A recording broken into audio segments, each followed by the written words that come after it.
Welcome to IG media. So cancer అనేది ఈ మధ్యకాలంలో పెద్ద మహమ్మారిలా విస్తరిస్తుంది. అయితే క్యాన్సర్ రావడానికి ప్రధాన కారణాలు ఏంటి? క్యాన్సర్ వస్తే ఎలాంటి లక్షణాలు కనిపిస్తాయి? మరి క్యాన్సర్ రాకుండా ఎటువంటి జాగ్రత్తలు తీసుకోవాలి? న్యాచురల్ వేస్ ఏమున్నాయి? వివరాలు తెలుసుకుందాం. ఈరోజు మనతో పాటు ఉన్నారు ప్రముఖ న్యాచురోపతి వైద్యులు డాక్టర్ జ్యోత్స్నా పులిపాటి గారు. మేడం నమస్తే. నమస్తే అండి. మేడం, ఈ మధ్యకాలంలో క్యాన్సర్ అనేది చాలా పెద్ద మహమ్మారిలాగా తయారైంది. ఇంతకుముందు ఎక్కడో 1-2 కేసులు చూసేవాళ్ళం, ఇప్పుడు చాలా ఎక్కువగా వస్తూ ఉన్నాయి.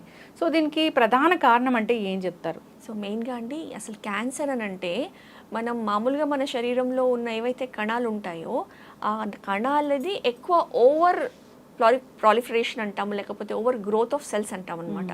సో ఇప్పుడు మన శరీరంలో ఇక్కడ నార్మల్ సెల్స్ ఉన్నాయి, కానీ ఇక్కడే గనక మనకి పులిపిర్లు ఒక స్మాల్, అది క్యాన్సర్ కాదు కానీ ఎక్సెస్ గ్రోత్ మనకు కనిపించేది.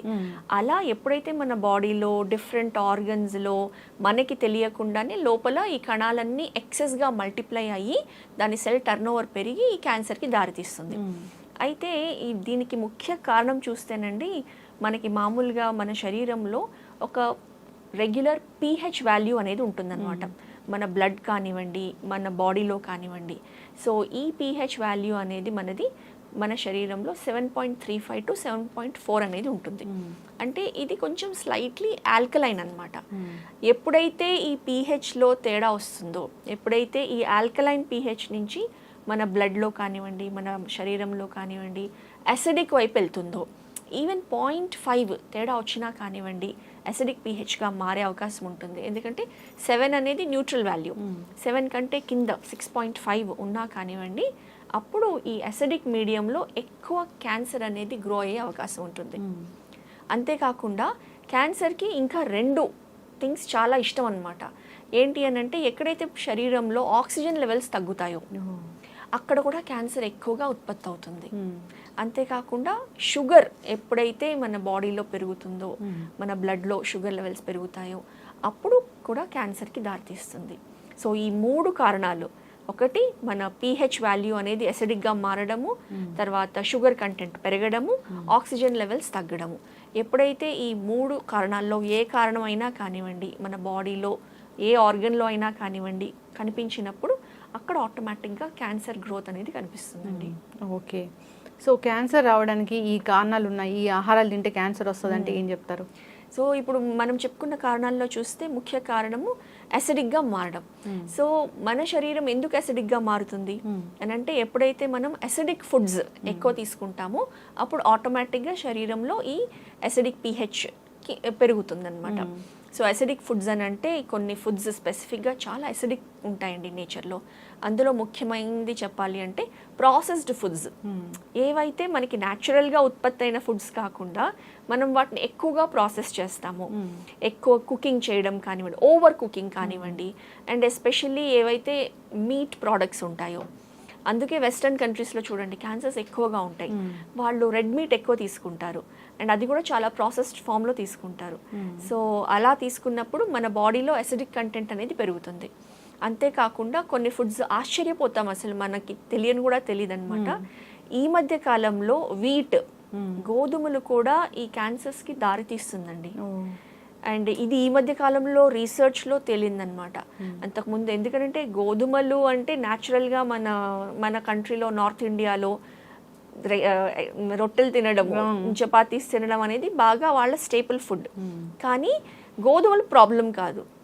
ఆల్మోస్ట్ ఒక 100 years బ్యాక్ వరకు కూడా బాగానే ఉండేది. కాకపోతే 1950sలో మనకు 70-80 years బ్యాక్ ఆ టైంలో ఏం చేశారంటే ఈ గోధుమల్ని ఎక్కువగా హైబ్రిడ్ ఫామ్గా తయారు చేశారనమాట. హైబ్రిడైజేషన్ చేసినప్పుడు ఏంటంటే 1 acre ల్యాండ్లో ఆల్మోస్ట్ 6 times ఎక్కువ ప్రొడక్షన్ అవుతుంది గోధుమలకి. సో దాని గురించి దీన్ని హైబ్రిడైజ్ చేసినప్పుడు ఈ హైబ్రిడ్ వెరైటీలో అనేది గ్లూటెన్ అనే పదార్థం ఏదైతే ఉంటుందో వీటిలో, అది మనకి అసిడిక్గా బాడీని తయారు చేసి అది క్యాన్సర్స్కి దారితీస్తుందండి. ఓకే. సో రాకుండా జాగ్రత్తలు అంటే ఏం చేయాలంటారు? సో రాకుండా జాగ్రత్తలు చూడాలి అని అంటే మన శరీరంలో ఆల్కలైన్ ఫుడ్స్ని మనం ఎక్కువగా తీసుకోవాలి. సో ఆల్కలైన్ ఫుడ్స్ అంటే సింపుల్గా చెప్పాలి అని అంటే ఫ్రెష్ ఫ్రూట్స్, వెజిటబుల్స్, ఇవి ఎక్కువ ఆల్కలైన్ కంటెంట్ ఉంటుందన్నమాట. అంతేకాకుండా మనకి ధాన్యాలు అన్నీ మనం తినే పప్పు దినుసులు, ధాన్యాలు ఇవి అంతా కూడా ఆల్కలైన్ కంటెంట్ ఎక్కువ ఉంటుంది. అంతేకాకుండా నట్స్, మన బాదాములు కానివ్వండి, వాల్నట్స్ కానివ్వండి, పిస్తాలు, కాజు పప్పులు, ఇలాంటి నట్స్ అన్నీ కూడా మన బాడీలో ఆల్కలైన్ కంటెంట్ని పెంచుతాయి. సో అసిడిక్ ఫుడ్ని మనం తగ్గించాలి. ఇప్పుడు కంప్లీట్లీ మానేయాలి అని అంటే మానేయలేము, కాకపోతే దాన్ని మోడరేట్గా తీసుకోవడం, తగ్గించి తీసుకోవడం, అండ్ ఆల్కలైన్ ఫుడ్ని ఎక్కువ తీసుకున్నాం అనుకోండి, ఓవరాల్గా మన బాడీలో pH అనేది ఆల్కలైన్గా మెయింటైన్ అయితే కనుక ఖచ్చితంగా మనం క్యాన్సర్ని ప్రివెంట్ చేయొచ్చు. ఓకే, ఎస్, రాకుండా కన్నా ముందు జాగ్రత్తలు తీసుకుంటే మంచిది.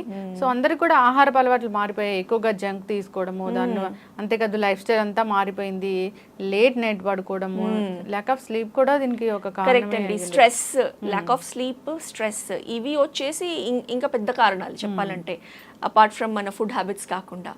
సో వీటన్నిటితో చూసుకుంటే కనుక అందుకే క్యాన్సర్స్ అనేది ఎక్కువ అయిపోయింది. ఎస్, ఖచ్చితంగా అండి. సో అంటే క్యాన్సర్ వచ్చాక ట్రీట్మెంట్ తీసుకుంటారు, కీమో ఇలాంటివి తీసుకున్న తర్వాత వాళ్ళు రికవర్ అవడానికి చాలా టైం పడుతుంది దాని నుంచి కూడా. సో అలాంటప్పుడు న్యాచురోపతి వైద్యం చాలా బాగా పనిచేస్తుంది అంటారా, అది ఎలాగా?